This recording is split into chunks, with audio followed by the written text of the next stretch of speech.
very nice to see you all. Welcome back. The first time for Lily and Richard, so thank you very much. And, of course, now I get to say Dame Joan Collins. I know, isn't it amazing? But it's funny because it's so new and it sounds so right. Well, it's so amazing to hear it from you because I've just come back from America and Australia and Peru, where nobody knows what that means, Dame Joan. So I'm just Joan or Miss Collins. Don't you insist? No, not a certain actor that we all know. But it must have been a lovely day. It was fantastic. Honestly, Graham, it was like the greatest day of my life. Really extraordinary because, first of all, to receive it is a great honour. And Prince Charles came and pinned it on me and said very nicely, I thought, about time too, which I thought was just stunning. And then I had a wonderful party that night at Claridge's with 120 of my closest friends. My sister had flown in, and my brother, and all my friends and my children. It was wonderful, wonderful. Oh, what a lovely, lovely thing. Honestly, I'm so pleased for you. Congratulations. Thank you. Very nice.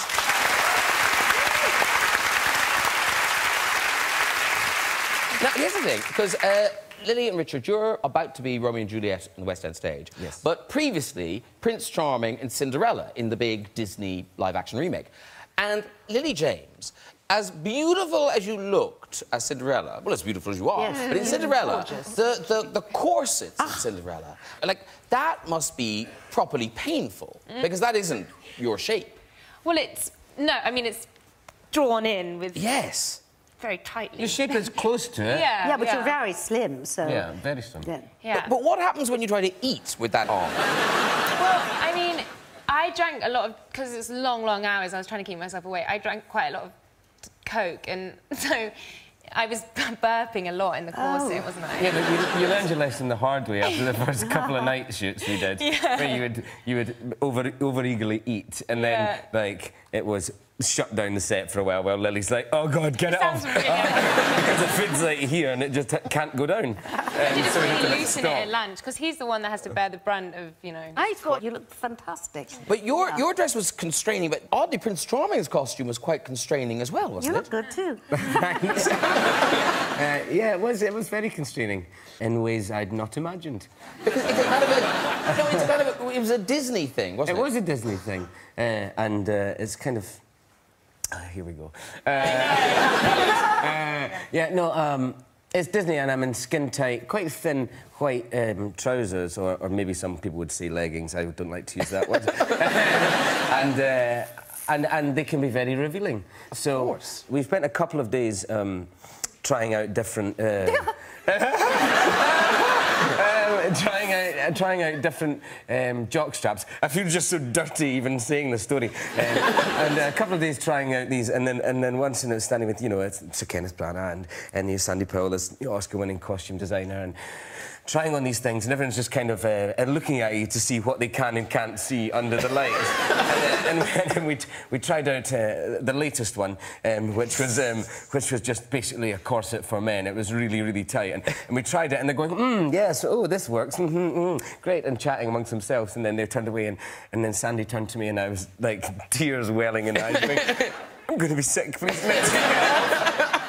And I had to run in and take it off, and that one didn't get used. No, but in the publicity, like, is Lily's hand there? Strategically. Strategically, yeah. Is in all the shots, there seems to be... You're like a pregnant woman and something, you know, there's always something covering your crotch. It's not her arm, it's her dress or something. There was enough dress tied anyway, But I did an episode of Batman once, and Adam West, who played Batman, told me that they had to take certain pills because they were wearing these tight Batman costumes, and because this was the 60s, you couldn't see an outline of a gentleman's gentleman. So what were these... what were these pills of which you speak? No, I don't want Yeah, them. well, he said it, and he wrote a book, and he said it, and they had these really tight things on, because if you look at old episodes of Batman, you can see that they're just sort of flat. Yes. Oh, terrible. That's awful. I don't know. I wouldn't know myself. No, that's terrible. But actually, in terms of suffering for your art, Paul, I didn't realise you had terrible problems with your... It's getting naughty. I better have another glass of wine. Yeast-based problems. No, no, was your wrist. It still sounds wrong, but it was... No, but from making bread for all those years. I've got carpal tunnel syndrome in both of my wrists. Oh.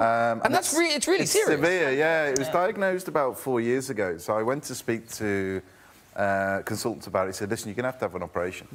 And I don't actually bake as much, you know, hands-on as I used to now. Don't need to now. On the telly. I miss it. Somebody else make it.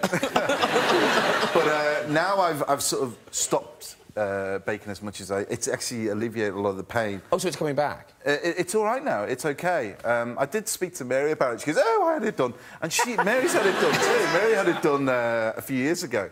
And it's healed quite nicely. It just petrifies me, the idea of slicing the band. And, because I race cars at the moment, so at the moment it's really difficult. I'd rather not do it at the moment. Yeah. OK. And is it a thing? Because obviously, you know, there's things like housemaid's knee and... No, there is. Tennis elbow, right as it will. And there's a kind of like a master baker's wrist. What?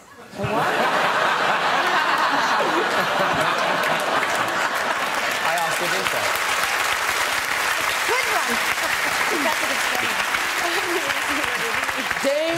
Dame Joan Collins, I can't say it enough. Dame Joan Collins. I love it. Thank you. Excellent. Not content with becoming a dame, you have now published your latest novel, but I notice you're just Joan Collins on the cover. Well, yes. As a professional, you don't use the dame ever. Okay. No. So, the Saint-Tropez Lonely Hearts Club, and it's a proper page-turner. It really is. It is. A good beach read. Yeah, it really is. Yeah. And talk about, you know, write about what you know. I mean, this is a world, Saint-Tropez is a world you know incredibly well. Absolutely. I go there every year. I've been going there for, oh, my God, 30 years. And the people are fascinating. The people who live there, the people who come in there, and there's all kinds of intrigues and scandals and sexual innuendos. So I wrote about it.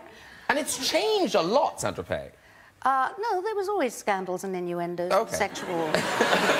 Yes, it has changed a lot. It's become much more touristy in July and August, and I write about that as well. But it's still there's a little sort of central group that are there, and from mid-July to the end of August, Russian oligarchs and really rich Swedish businessmen and English businessmen, and they have all these unbelievable parties where there's so much excess and champagne is sprayed all over, and half-naked girls go, well, naked girls actually. Well, I don't do that a lot. And very sweetly, you dedicate the book to your sister, Jackie. Yes, I did. Yeah, that was a very nice thing to do. Yeah, we were here, New Year's Eve. I know. A year and a half ago. Yes.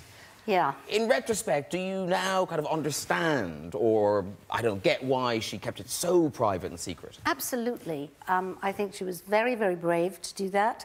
I think if you're a celebrity in Hollywood, which she was, if there's the slightest hint that there's anything wrong with you, you'll be hounded by TMZ, which is a gossip program, and the National Enquirer, and they will all start hinting that you're ill. They're doing it to various celebrities now. I mean, people like, they're saying, you know, share a year to live. I mean, it's completely wrong, and Jackie didn't want that. Jackie wanted to keep herself totally private, because she was a very private person, actually, in spite of what she wrote. Yeah.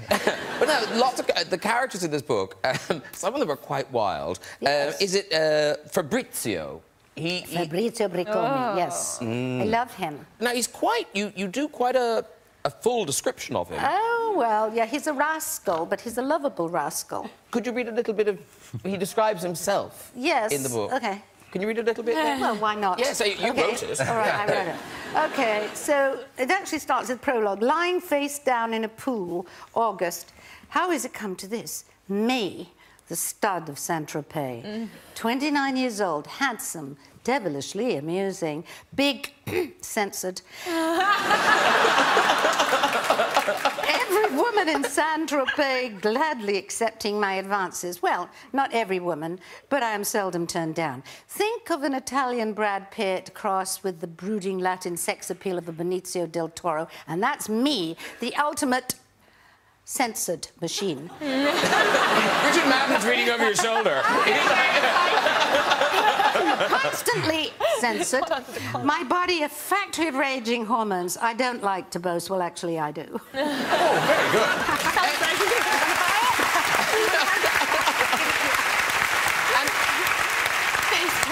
I would have would have thought Joan Collins fans would be, you know, quite broad-minded.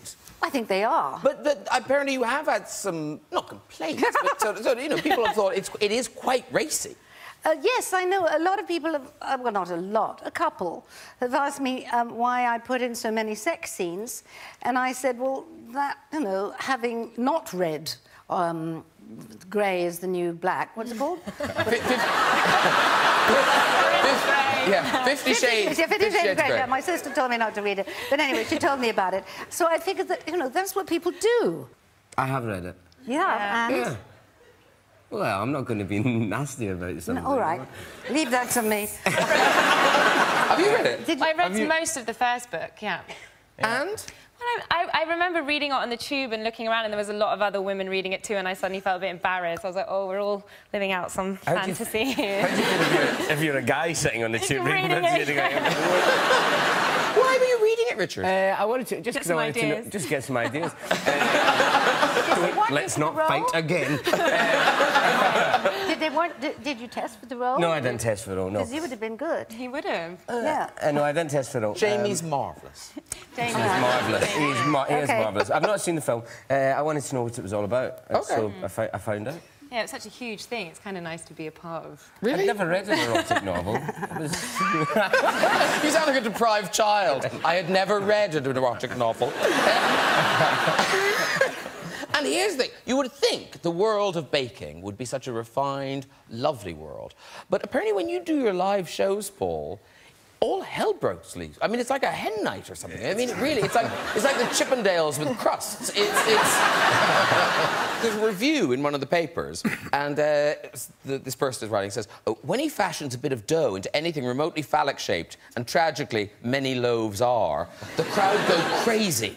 After mopping his face with a purple towel, odd choice, he tried to explain how to decorate a Black Forest gatto.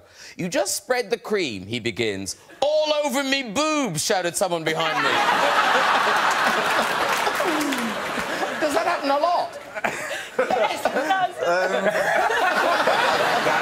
does. It's not quite like that. I mean, I did 2 30-day tours a couple of years ago. And travelling all over the UK, and it was just it was great fun. I had people who come to see me before the show, and initially it was just to come and say hello, have some photographs, but slowly over the tour, people started bringing me bakes, the cakes, the biscuits, and by the time we were 10 theatres in, there was literally 300-400 cakes arriving, and the problem is, you've got to try a little bit, because otherwise they get upset, and some people queuing up for half an hour, 3/4 of an hour to see it. When it comes to you, you're going, no more, no more. Can I ask you, did you eat all these cakes that people get? Did you try each one? I did. I had a little bit of a spittoon as well. Well, I've been back. A friend of mine's a singer, and people send him cakes and stuff all the time. Yeah. And he used to do that until he ate into a cupcake, and it was full of the girl's hair because she wanted to be inside.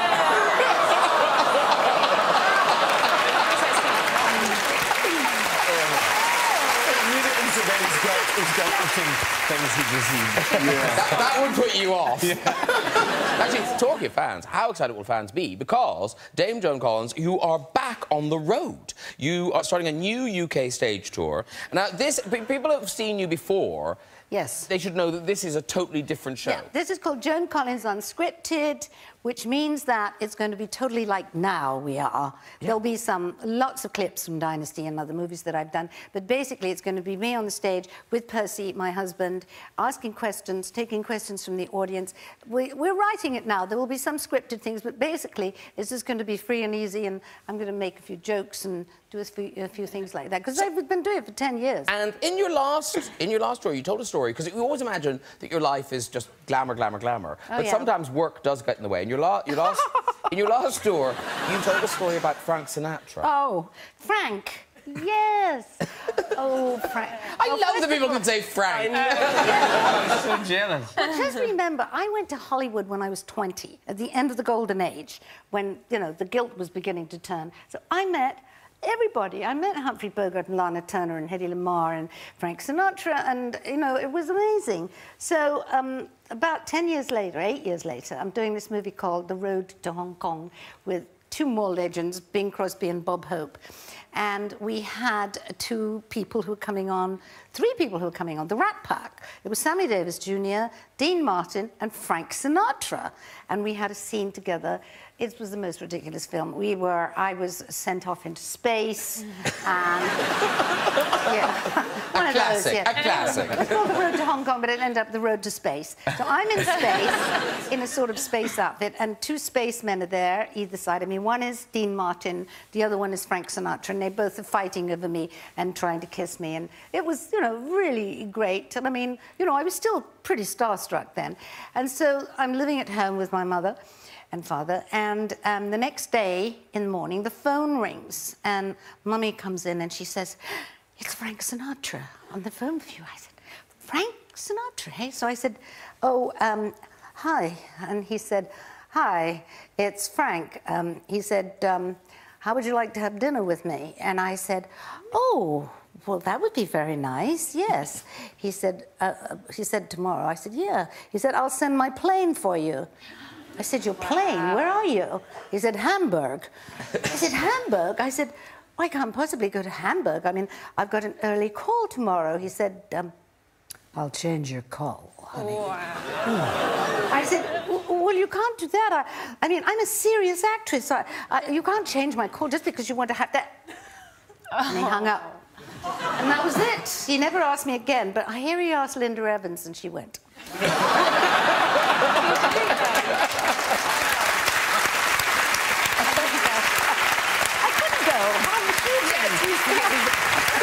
Now, Paul Hollywood, you've got a new TV project now. This is called Paul Hollywood's City Bakes. It's on the Food Network, Mondays at 9 p.m. Now, is this one of the things where the Food Network came to you and said, "You can do anything you like, what would you like to do?" Because it is just an amazing jolly. It is. I mean, they approached me, and the idea was that the programme's going to go global, so it's going to go to the States, South America, Russia, Asia, Australia, South Africa. And they offered me this platform to produce, you know, get a programme. Yeah. And I said, absolutely. So the idea is we travelled around 10 cities around the world and looking for people, you know, passionate bakers to look at the quintessential classical bakes from that city. So we started in Miami. Home of baking. Absolutely. Miami, baking. I mean, that's... So we popped over to Jamaica. And then we came to Saint-Tropez. We literally travelled all through Europe, Scandinavia, and ended up at St. Petersburg. And one of the last shots was... I remember I was in the stagecoach, and at the back of the stage, minus 25, and snow everywhere. And we were at the Summer Palace, Catherine's Palace. And I was sitting in the back of this horse-drawn car with a blanket over me. I was freezing to death.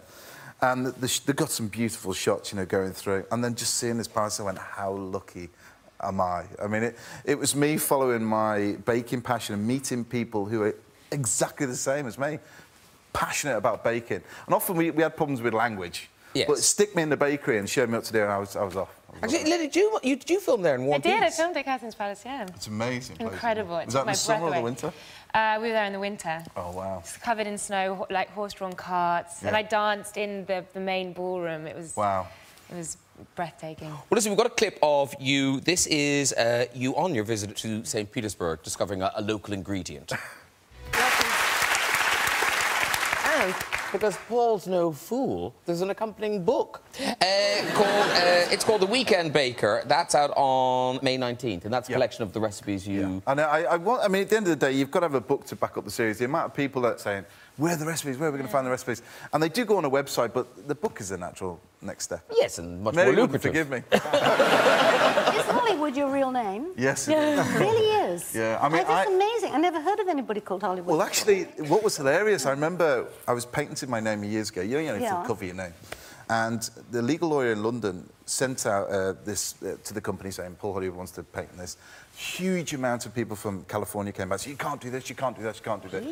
So my lawyer, who'd recently sort of taken Coca-Cola to court and won, then sent a letter back saying his family name goes back over 600 years. If you can prove that Hollywood's been around before then, he will back down. Otherwise, he will sue you for using his name on the north side of the mountain. Oh, my God. They dropped everything. Wow. That's incredible. Now, Series 7 of Bake Off. Yep. You're filming that at the moment. We are. And are you in the same place? We or are. Have you moved the tent? Same place. And where are you in the process? Are you halfway? Are you just beginning? 3 in. Three in. Okay. And when you started, yourself and Mary, I mean, I read somewhere where you took it incredibly seriously. Was it Series 1 where you had a fight about the semi-finals? Oh. Like, how many hours did that last for? We were 5 hours arguing. It's a bit of cake! No, don't you love each other? No, we do. I mean, I gave her a recipe, actually, last weekend. I was just trying out a new recipe I had, and she decided to make it this week. And I only got a text this afternoon. It's marvellous! It's a great recipe! I think she's going to bring it to set tomorrow. Well, that's a great impression. You should really tour with that. But no, we do get on. We get on really well. In fact, when we were filming last year, Downton, what we tried to do, because Mary wanted to go and visit the set of Downton, and you guys were just down the road from where we were. Oh, so we were going to try and bring all the Bake Off people over and then do a swap. That would be fascinating.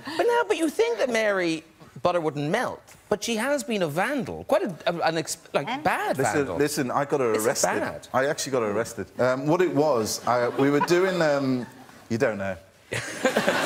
What happened was we were at the Birmingham NEC. We just finished doing a demo, and I was staying on to do a book signing. Now Mary left, and she walked past my car.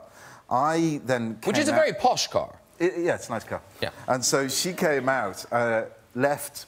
As she did, I came out with the security and they said, "Oh, have you seen what's on your car?" And I went, "What do you mean, what's on my car?" Go and have a look at your car. And on the sill of the window, she'd signed "Love Mary" with a Sharpie. There it is. Well, you can see. The police officer who was with me turned around and said, "Do you want to arrest her for criminal damage?" I went, "Absolutely." So I said, "Can we leave it 12 months, please?" So the following year, we were at the NEC. And I saw the same police officer and I said, "Listen, we're going on stage in a minute. If you'd like to come on and arrest her, I think you better bring 4 lads. She might get a bit feisty." So I went on stage and I said, and then the police officers came in and they actually handcuffed her and marched her off the stage. I said, "Give it 5 minutes and let her back in." She came in with a bag and then smacked me around. Good for her.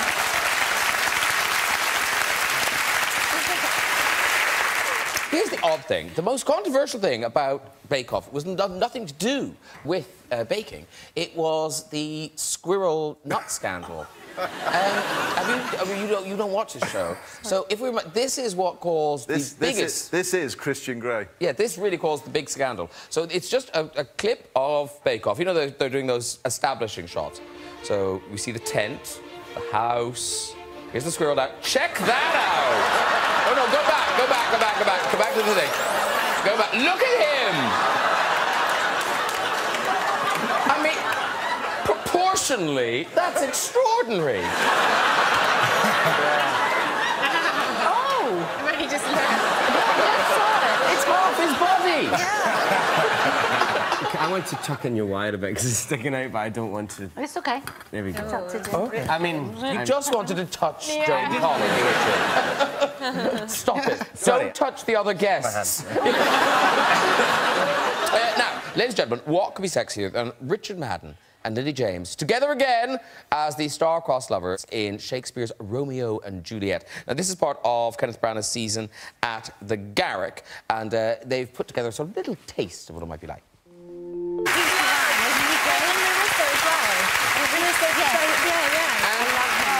I work with them. Do you know what? Can I just... do you know the narrator, obviously, Kenneth Branagh? Yeah. It just reminds me of Walking with Dinosaurs. Charming. Wow, way to make friends, Paul. Now, I don't mean to worry, Richard and Lily, but just to let you know, it starts at the Garrick on the 12th of May. Don't. No. Yeah, quite soon. So soon. Yes. Next very- week. No, it's nearly. Yeah. How long for? Till the 13th of August.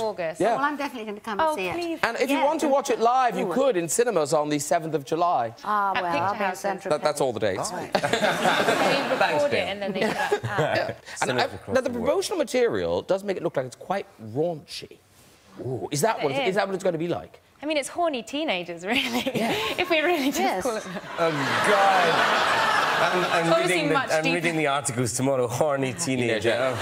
Does not. Does it contain nudity? Does it contain nudity? We couldn't be telling you that. No, I mean, we don't know. Well, she just did. No, I mean, I was agreeing with you. I was saying, no, we can't be telling them that. We're only halfway through rehearsal, so there's still a lot changing. You've still got your pants on? I've still got my pants on. No corsets, no No things. corsets, no other corsets. Don't you find it difficult to learn Shakespeare? Yes, but when you're working with Kenneth Branagh, and he's amazing and encouraging and inspiring, and also runs a tight ship. We had to learn all our lines before day one. Well, day one, we had to be how off. boring is that? Oh, my God, that's terrifying. On day one, we came in and had a day of things. No, they're to learn it, everybody. When you learn the whole of... You come in on the first day of rehearsal. Oh, it's 8 loaves. And then on the Friday... Oh, every page, more Juliet. Oh, she's in this bit as well. She's talking for half a page. No one else is talking. How do you learn your lines? I mean, it's a staggering amount to learn. Pure fear. Really? I remember Mel was doing a play in Edinburgh, and she was doing a Shakespeare, and she asked me to practice with her on her lines, and it was hilarious.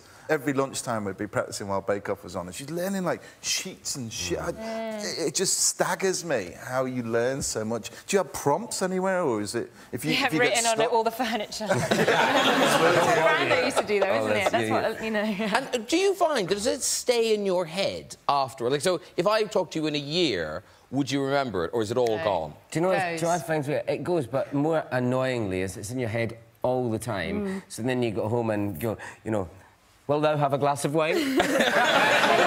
Stop it, Richard. It's not how you really speak. Hey, very quickly, Richard, we must mention your new film, Bastille Day. It opens today all over the country, and it's you and Idris Elba. And look at you. You're wearing modern clothes. I know. That was weird. Yeah. It's like Richard Madden nowadays. That must have been really nice. It was brilliant. I mean, apart from the fact that, like, my call is 45 minutes less in the morning because I don't have to get, like, 3 layers of fur and armour on. But also it was nice and clean, because in Game of Thrones, I'd come back every season going, oh, the costume team are so brilliant. They make it look filthy and it stinks and it's really crusty, and they've just not washed it for 3 years, have they? It's terrible. And what's it about, Bastille Day? Bastille Day is about Idris Elba as a kind of tough CIA agent, and we're in Paris, and I'm a kind of pickpocket street rat living there, and I steal something I shouldn't, and it has a horrible consequence. And then Idris and I are on the hunt of the bad guys until we work out the situation. It's a kind of thriller, and it's a really good evening at the cinema. And me and Idris had a great laugh doing it. So if you get a chance, have a watch. It comes out we'll today. see it. I saw some ads. I thought I want to see that. I love thrillers. I love watching movies more than I like watching television. Okay. So, sorry. Charming. I watch movies on I watch you. I watch you in America, darling. Everybody loves you there. Now, here's the thing. Richard and Lily, you're obviously rehearsing Romeo and Juliet. You've learnt your lines. But no, don't worry, I'm not going to make you do Shakespeare. But just to test out the kind of the chemistry between you, what we did, we thought we'd try some lines from Bake Off, because Bake Off, there's an awful lot of lines. Now, we have tried these lines with actors before, but we wanted to see if they'd work in a sort of classical theatre setting. So I've got some lines. There's Richard's lines and there's Lily's. OK. Thanks, Graham. OK. Thank you. So it says Richard before the line he says. It says Lily before the line you say. I just wanted to be clear. Call me Kenneth Branagh. This is a lot, I think isn't you've it? given me Joan's book. All right, OK, sorry. OK, here we go. I don't want to say this. Too late now. Let me have a little sip of it. Yeah, have a bit of Nerve Clicquot. This goes out after the watershed. Yes, of course. But Bake Off doesn't. Right. These are all genuine things. Came out at 8 o'clock in the evening. These are all genuine things. These are genuine things that were said on Bake Off. So can we have some Shakespearean-type music and maybe a little lighting? And I believe it's yours the first line, Richard. Off you go. I want to get my spatula in there. There's a lot of moisture in there. That's why it wets the finger.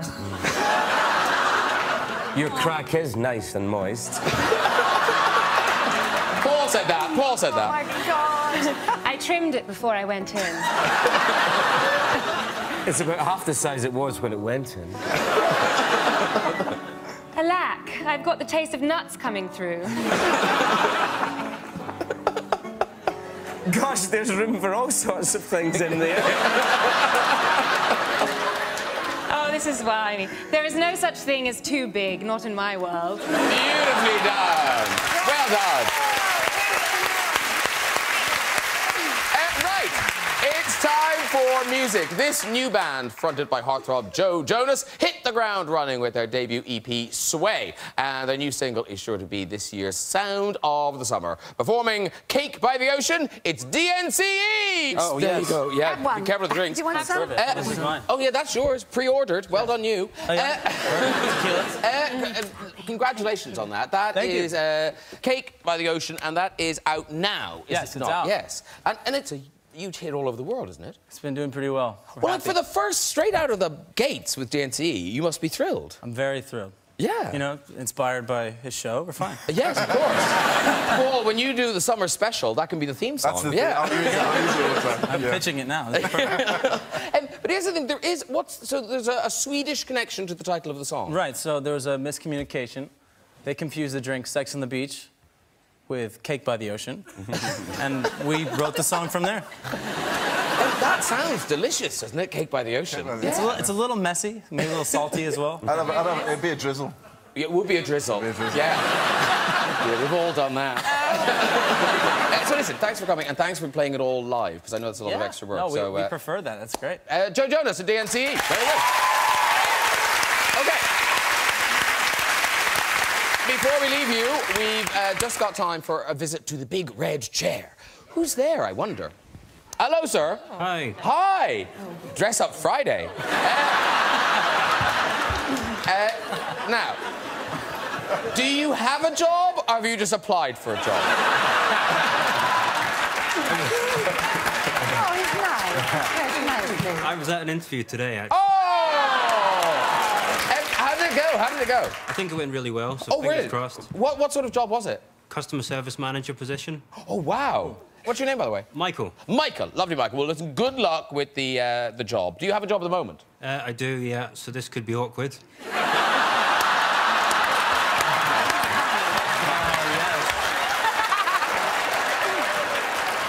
Wow. We really hope you get that new job now.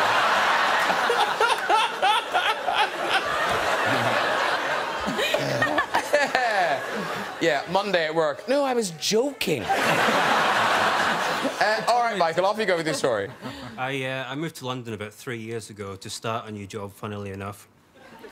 And I arrived on the Friday, I met the letting agent on the Friday, I met my new housemates on the Friday, we went out and partied, we had a great time. We partied on the Saturday, we partied Saturday night. I woke up on Sunday absolutely dying from travelling, new place, new people, and too much alcohol. I figured I'd be spending all day in bed. Woke up the following day, and I could not believe it. Seen the alarm clock, 9 o'clock. Alarm didn't go off. I thought, sugar. I better get to work first day. Yeah, that's what he thought. So I sent my boss an email just saying, I'm really sorry. We had a power cut during the night. I'm on my way. I'm just going to freshen up, and I'll be there as soon as possible. I got showered, put the new suit on, ran as fast as I could to this tube station, and at that point, I realised, oh, my God, it's still Sunday. And I've sent an email to my boss. That's quite a good story. That's a good story. You can walk, Michael. Yeah. You can walk. Well done. Well done, everyone. If you'd like to join us on the show and have a go in that red chair, you can contact us via our website at this very address. Ladies and gentlemen, that is it for tonight. Please join me in saying a big thank you to my guests, Joe Jonas and DNCE, Paul Hollywood, Lily James, Richard Madden, and Dame Joan Collins. Join me next week with music from Birdie, Sherlock star Martin Freeman, Ant-Man Paul Rudd, and the hilarious Seth Rogen. I'll see you then. Good night, everybody. Bye-bye.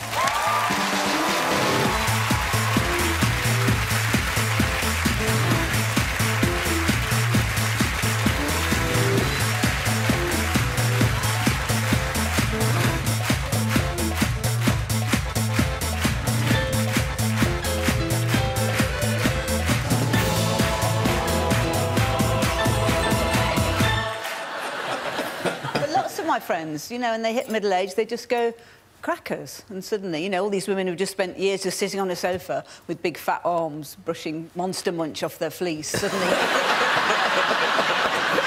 they lose 4 stone and they're zipping themselves into suede jeggings and going, this is my time, Derek. You know.